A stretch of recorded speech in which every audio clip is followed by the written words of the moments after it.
Let me tell you something about success that most people don't understand. Success isn't about luck. It isn't about being in the right place at the right time. It isn't about who you know or what family you were born into. Success is about becoming the kind of person who deserves success. And that, my friends, is entirely within your control. You see, we live in a world where mediocrity has become the norm. People wake up, go through the motions, do just enough to get by, and then wonder why opportunity passes them by.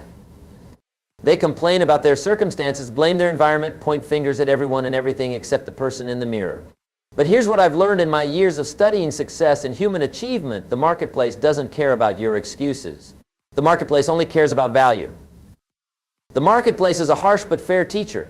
It rewards those who bring value and ignores those who don't. It doesn't matter what your intentions are, what your dreams are, or how hard you think you're working. The only thing that matters is results. The only thing that matters is the value you create for others. And here's the beautiful truth about value creation. It's a skill that can be learned, developed, and mastered by anyone willing to pay the price. What is that price? The price is becoming a student of your craft. The price is developing an insatiable appetite for learning and growing. The price is refusing to accept mediocrity in any area of your life. The price is understanding that excellence isn't a destination, it's a way of traveling. Let me share with you a fundamental principle that governs all success. Your income rarely exceeds your personal development. If you want more, you must become more. If you want your situation to change, you must change. If you want things to get better, you must get better. This isn't just wishful thinking or positive mental attitude. This is the law of cause and effect in action. Most people approach their careers and their lives backwards. They want the rewards without paying the price. They want the recognition without developing the skills. They want the income without becoming valuable enough to deserve it. But success doesn't work that way. Success has its own rules, and one of the most important rules is this: you must give before you can receive. Now, when I say give, I don't mean charity, though charity has its place. I mean giving value. I mean solving problems. I mean making other people's lives better through your work, your skills, your ideas, your innovations. The person who learns to give exceptional value will never lack for opportunities. The marketplace is always hungry for value, and it's willing to pay handsomely for it. But here's where most people go wrong. They think that being good enough is good enough. They think that doing their job adequately is sufficient. They think that meeting expectations is the goal. But adequate performance gets you adequate results. Meeting expectations gets you average rewards. And average, my friends, is the enemy of greatness. You see, there are only two ways to have the tallest building in town. You can tear down all the other buildings, or you can build yours higher. Most people spend their time and energy trying to tear down the competition, criticizing others, finding fault, making excuses for why others are succeeding. But the person who understands the philosophy I'm sharing with you today takes a different approach. They focus on building themselves higher. Building yourself higher means becoming a student of excellence. It means studying your craft until you know it better than anyone else in your field. It means developing skills that make you indispensable. It means creating value that others cannot easily duplicate or replace. Let me tell you about the difference between amateurs and professionals. Amateurs practice until they get it right. Professionals practice until they can't get it wrong. Amateurs show up when they feel like it. Professionals show up whether they feel like it or not. Amateurs are satisfied with good enough. Professionals are obsessed with excellence. The amateur mindset is what keeps people trapped in mediocrity. They do just enough to avoid getting fired, and their employers pay them just enough to keep them from quitting. It's a conspiracy of mediocrity, and both sides are complicit. But the professional mindset is different. The professional understands that their job isn't just to fulfill their job description. Their job is to become so valuable that losing them would be a catastrophe. This brings us to a crucial distinction between being interested and being committed. When you're interested in something, you do it when it's convenient. When you're committed to something, you do it no matter what. Interest is casual. Commitment is obsessive. And obsession, when channeled properly, is the fuel of greatness.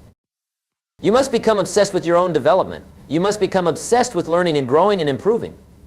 You must become obsessed with creating value for others. This is an unhealthy obsession. This is purposeful obsession. This is the kind of obsession that separates the extraordinary from the ordinary. Now, I want to address something that holds many people back from pursuing excellence. They're afraid of standing out. They're afraid of being different. They're afraid of what others might think. But here's what you must understand. Being remarkable means that people are going to remark about you. Some of those remarks will be positive and some will be negative. That's the price of greatness. The person who tries to please everyone ends up pleasing no one, especially themselves. You cannot achieve excellence while worrying about the opinions of people who have chosen mediocrity. You cannot rise to the top while trying to fit in with the crowd. Excellence requires you to separate yourself from the pack, and that separation will make some people uncomfortable. But here's what I've learned. The people who criticize your pursuit of excellence are usually the same people who complain about their own lack of opportunity. They would rather pull you down to their level than raise themselves up to yours. Don't let them. Your commitment to excellence is not about them. It's about becoming the person you were meant to be. Excellence is not a skill. Excellence is an attitude. It's a decision you make about how you're going to approach your work, your relationships, your entire life. It's a decision to reject the ordinary and pursue the extraordinary. It's a decision to stop making excuses and start making progress. But excellence without direction is just busy work. You must become excellent at something that matters. You must develop skills that solve real problems for real people. You must create value that others are willing to pay for. The key is to find the intersection between what you're passionate about, what you can be great at, and what the world needs. This intersection is where magic happens. This is where you stop trading time for money and start creating value that multiplies. This is where you stop being replaceable and start becoming indispensable. This is where you develop what I call economic power. Economic power is the ability to create value that others cannot easily duplicate. It's having skills that are rare and valuable. It's being able to solve problems that others cannot solve. It's creating products or services that people need and want and are willing to pay for. The beautiful thing about developing economic power is that it gives you choices. When you're valuable, you don't have to beg for opportunities. Opportunities seek you out. When you're excellent at what you do, you don't have to worry about job security. Your skills are your security. When you create exceptional value, you don't have to negotiate for fair compensation. The marketplace rewards value automatically. But developing this kind of economic power requires what I call the slight edge philosophy. The slight edge is about doing things that are easy to do, but also easy not to do. It's about making small improvements consistently over time. It's about understanding that success is not about making one giant leap, but about making hundreds of small steps in the right direction. Most people underestimate the power of small improvements compounded over time. They want instant results, immediate recognition, overnight success. But success doesn't work that way. Success is built one day at a time, one decision at a time, one small improvement at a time. Let me give you an example. If you read just 10 pages of a good book every day, in a year you will have read over 3,600 pages. That's 12 300-page books. In 10 years, that's 120 books. Do you think reading 120 books on your subject would make you more valuable?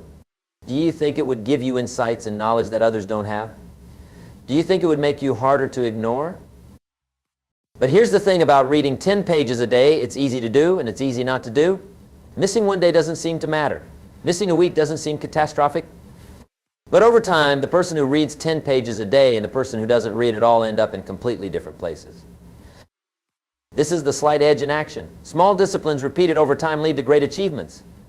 Small neglects repeated over time lead to great failures. The choice is yours every single day. The slight edge applies to every area of skill development. If you practice your craft for just 1 hour a day, in a year you will have invested 365 hours in your improvement. That's more than 9 weeks of full-time work dedicated to getting better.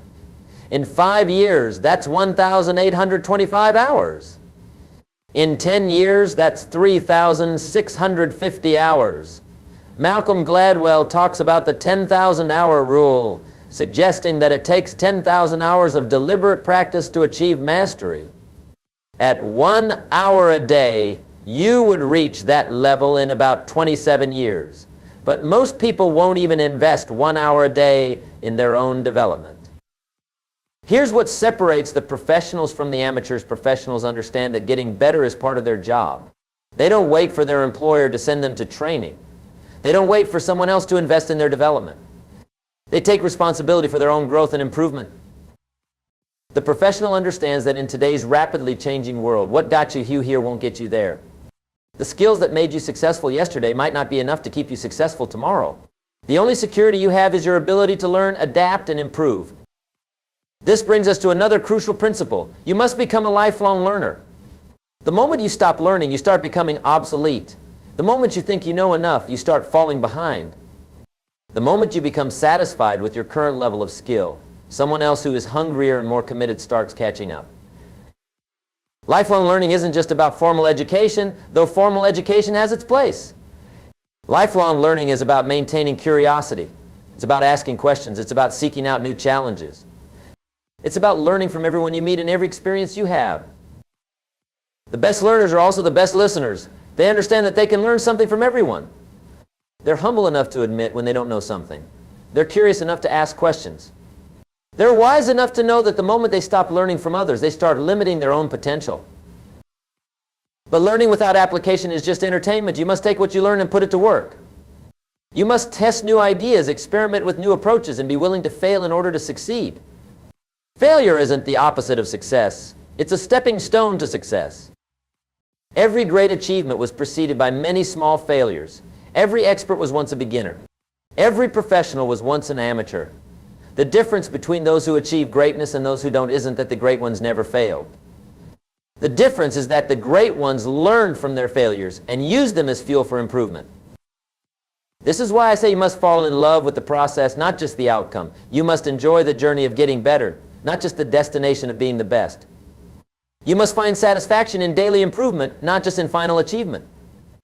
When you fall in love with the process of improvement, something magical happens. The work stops feeling like work.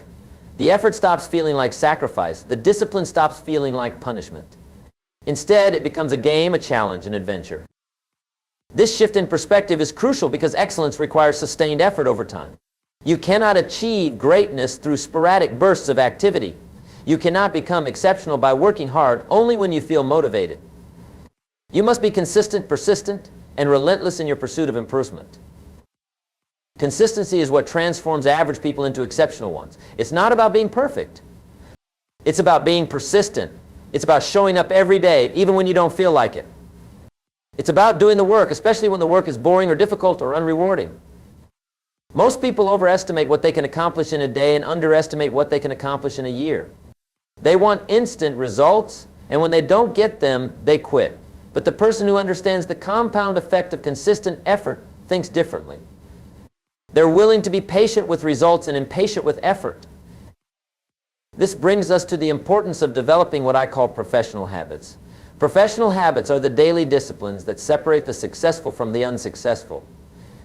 They're the things you do every day, whether you feel like it or not, because you know they're essential to your growth and success. What are some professional habits? Reading for at least 30 minutes a day in your field. Practicing your craft for at least 1 hour a day. Exercising your body to maintain your energy and health. Planning your day the night before. Reviewing your goals regularly. Seeking feedback on your performance. Networking with others in your industry. These habits might seem small, but their cumulative effect is enormous.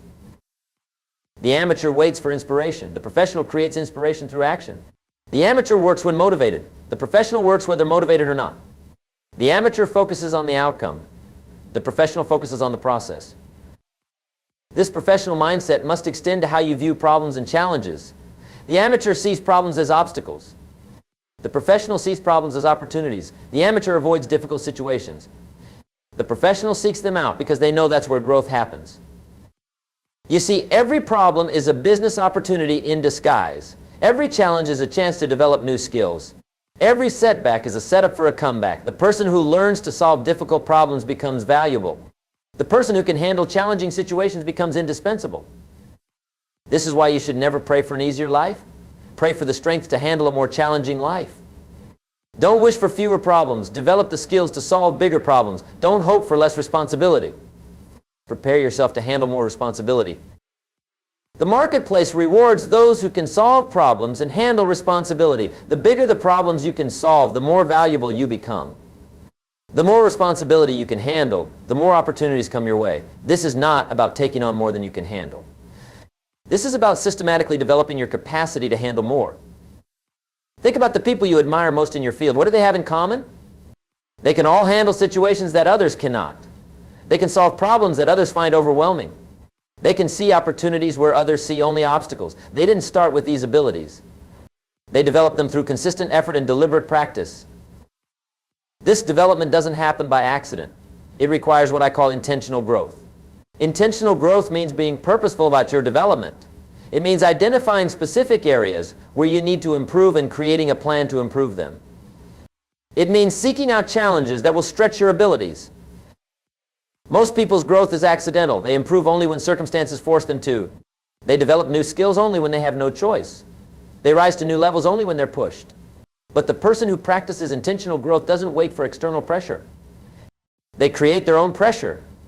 They push themselves before life pushes them. Intentional growth requires self-awareness. You must know your strengths and your weaknesses. You must understand what you do well and what you need to work on. You must be honest with yourself about your current level of ability and realistic about what it will take to reach the next level. This self-awareness can be uncomfortable. It requires you to acknowledge areas where you're not as good as you thought you were. It requires you to admit mistakes and face shortcomings. But this discomfort is the price of growth. You cannot improve what you're not willing to acknowledge. Self-awareness also requires you to seek feedback from others. You must be willing to ask for honest opinions about your performance. You must be able to receive criticism without becoming defensive. You must be mature enough to separate feedback about your work from feedback about your worth as a person. The best performers in every field are also the best at seeking and receiving feedback. They understand that outside perspective is essential for continued growth. They know that they have blind spots that others can see. They're secure enough in themselves to handle honest critique. But seeking feedback is not enough. You must also act on it. You must be willing to make changes based on what you learn. You must be flexible enough to adjust your approach when you discover a better way. This flexibility is crucial in today's rapidly changing world. The methods that work today might not work tomorrow. The skills that are valuable now might become obsolete in the future. The strategies that brought you success in the past might not be sufficient for the challenges ahead. This is why you must become comfortable with change. You must learn to see change as an opportunity, not a threat. You must develop the ability to adapt quickly to new circumstances. You must become what I call a change master. Change masters don't just adapt to change, they anticipate it. They don't just react to new circumstances, they prepare for them. They don't just survive disruption, they create it. They understand that in a world of constant change, the ability to change is the ultimate competitive advantage. Becoming a change master requires you to develop what I call learning agility. Learning agility is the ability to learn new skills quickly. It's the capacity to unlearn obsolete methods and replace them with better ones. It's the willingness to step outside your comfort zone and tackle unfamiliar challenges. People with high learning agility are never satisfied with the status quo. They're always looking for better ways to do things. They're constantly experimenting with new approaches. They're willing to make mistakes in pursuit of improvement. This experimental mindset is essential for becoming so good they can't ignore you. You must be willing to try new things, test new ideas, and explore new possibilities. You must be willing to fail fast and fail cheap so you can learn quickly and improve rapidly. But experimentation without focus leads to scattered effort and mediocre results. You must be strategic about where you direct your energy. You must choose your areas of focus carefully and then pursue excellence relentlessly in those areas. This brings us to the concept of deep work. Deep work is the ability to focus without distraction on cognitively demanding tasks. It's the capacity to learn hard things quickly and produce at an elite level. In our age of constant connectivity and endless distraction, the ability to do deep work is becoming increasingly rare and increasingly valuable. Most people's work is shallow. They respond to emails, attend meetings, make phone calls, and engage in busy work that feels productive but doesn't create real value. They mistake being busy for being productive. They confuse activity with achievement. But the person who develops the ability to do deep work can accomplish in a few hours what others take all day to do. They can solve complex problems that others find impossible. They can create insights and innovations that others never discover. Deep work requires discipline. It requires the ability to say no to distractions. It requires the willingness to be bored, because boredom is often the precursor to breakthrough thinking. It requires the patience to work on problems that don't have quick solutions. In our instant gratification culture, this patience is rare. Most people want immediate results. They want quick fixes and easy answers, but the problems worth solving, the opportunities worth pursuing, and the skills worth developing all require sustained effort over time. This is where most people fail. They start strong, but they don't finish. They begin with enthusiasm, but they lose momentum when the work becomes difficult or boring or frustrating. They quit just before the breakthrough, just before the payoff, just before the recognition they've been seeking. But the person who becomes so good they can't be ignored understands that success is not about starting strong. It's about finishing strong. It's about persevering when others give up. It's about continuing when others quit. It's about maintaining your standings when others lower theirs. This perseverance is not just about stubborn determination. It's about intelligent persistence. It's about being smart enough to know when to pivot and when to persevere. It's about having the wisdom to distinguish between temporary setbacks and permanent roadblocks. Intelligent persistence requires you to have a clear vision of what you're trying to achieve. You must know not just what you want to accomplish, but why you want to accomplish it. Your why must be stronger than any obstacle you encounter. Your purpose must be more powerful than any setback you face. This clarity of purpose is what sustains you through difficult times. It's what motivates you when motivation is hard to find. It's what gives meaning to your effort and significance to your sacrifice. Without it, you're just going through the motions. With it, you're on a mission. Your mission must be bigger than yourself. It must be about more than just personal gain or individual recognition. It must be about making a difference, solving problems, creating value for others. When your work has meaning beyond personal benefit, you tap into a source of energy and motivation that never runs dry. This is the secret that the truly successful understand. The best way to get what you want is to help others get what they want. The fastest way to achieve your goals is to help others achieve theirs. The surest path to recognition is to recognize and develop others. This service mindset transforms everything. It changes your relationship with your work. It changes how you interact with colleagues and customers. It changes how you view challenges and opportunities. Instead of asking, what can I get? You start asking, what can I give? When you approach your work with a service mindset, excellence becomes natural. You stop doing just enough to get by and start doing everything you can to add value. You stop focusing on the minimum requirements and start exceeding expectations. You stop being transactional and start being transformational. This transformation doesn't happen overnight. It's a process, and like all processes, it takes time. But here's the beautiful thing about this process. Every day you engage in it, you become a little bit better. Every day you commit to excellence, you become a little bit more valuable. Every day you serve others, you become a little bit more indispensable. And as you become more valuable and more indispensable, something wonderful happens. People start noticing. Opportunities start appearing. Recognition starts coming. Not because you're demanding it, but because you're earning it. Not because you're promoting yourself, but because your work is promoting you. This is what it means to be so good they can't ignore you anymore. It's not about being loud or flashy or self-promotional. It's about being excellent. It's about creating value that speaks for itself. It's about developing skills that make you indispensable. The beautiful thing about this philosophy is that it's entirely within your control. You don't need anyone's permission to pursue excellence. You don't need anyone's approval to develop your skills. You don't need anyone's blessing to create value. You just need the decision to begin and the discipline to continue. That decision starts today. It starts with this conversation. It starts with your commitment to reject mediocrity and pursue excellence. It starts with your decision to become so good they can't ignore you anymore. The path won't be easy, but it will be worth it. The journey will be challenging, but it will be rewarding. The process will be demanding, but it will be transformational. And at the end of that journey, you'll discover something remarkable. You didn't just achieve success. You became the kind of person who deserved it. That's the ultimate goal. Not just to have more, but to become more. Not just to achieve success, but to deserve it. Not just to be recognized, but to be worthy of recognition. When you focus on becoming the person who deserves the success you desire, the success becomes inevitable. So I challenge you today to make the decision. Decide to pursue excellence. Decide to develop your skills. Decide to create exceptional value. Decide to become so good they can't ignore you anymore. Your future self will thank you for it, and the world will benefit from it. The time to begin is now. The person to do it is you. The results you'll achieve will speak for themselves.